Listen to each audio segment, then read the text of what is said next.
Outs in frustration, suggesting security forces may have abused their power. This is Tivoli Gardens. Kingston is the capital of Jamaica, and it's on the southern coast, and Tivoli Gardens is a neighborhood all the way down by the water. Thousands of people live there, but it was described as Christopher Coke's stronghold.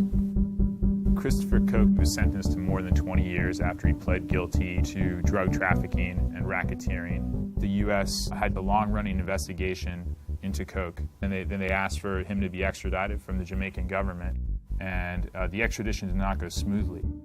I heard all these terrible stories of young men just being summarily killed on May 24, 2010, during this very violent incident in Tivoli Gardens. And the evidence I found showed that this was actually a massacre. I wrote a story called A Massacre in Jamaica, which appeared in the New Yorker in December 2011. But when I did this story, one thing that I learned is that there was a plane from the Department of Homeland Security, flying over Tivoli Gardens during the operation, and that Jamaica had asked for that plane, and then we, the U.S., provided it, and that it shot video, but I couldn't get it because it was denied in a series of Freedom of Information Act requests. And we just were able to get it a few weeks ago by filing a federal lawsuit. So what we're watching here is from a P-3 Orion, which is a surveillance plane. And this plane was deployed by the Department of Homeland Security on May 24, 2010.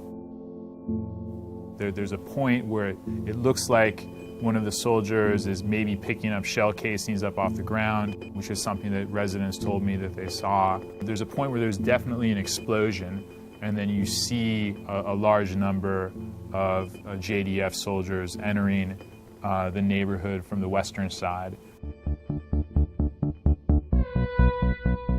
In the immediate aftermath of this incident, the Jamaican Defense Force said that they were provoked into doing this, that there was fierce fighting between Coke's gunmen and the security forces. And they gave the impression that there was a kind of pitched battle taking place between two sides of organized combatants. Now, if that happened, it's not on the video, and I'm still waiting to see evidence that it did happen. The video ends around 4 p.m. The most serious allegations in my story would have taken place after that.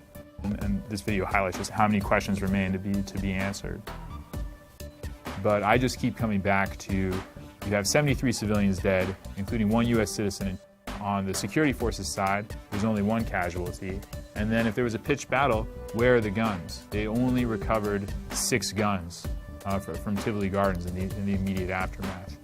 To me, it doesn't add up. And then you have all these stories, corroborated, consistent stories from across the neighborhood of security forces just summarily killing unarmed men of a certain age based on no evidence at all.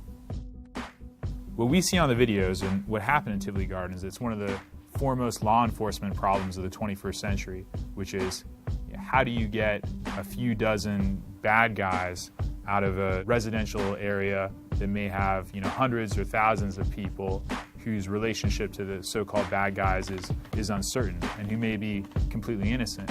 I think we're sort of entering an era where guilt is determined more and more not by who you are, but just by where you are, and where people who are just at the wrong place and at the wrong time and near someone who may be accused of something is sufficient to make a person killable.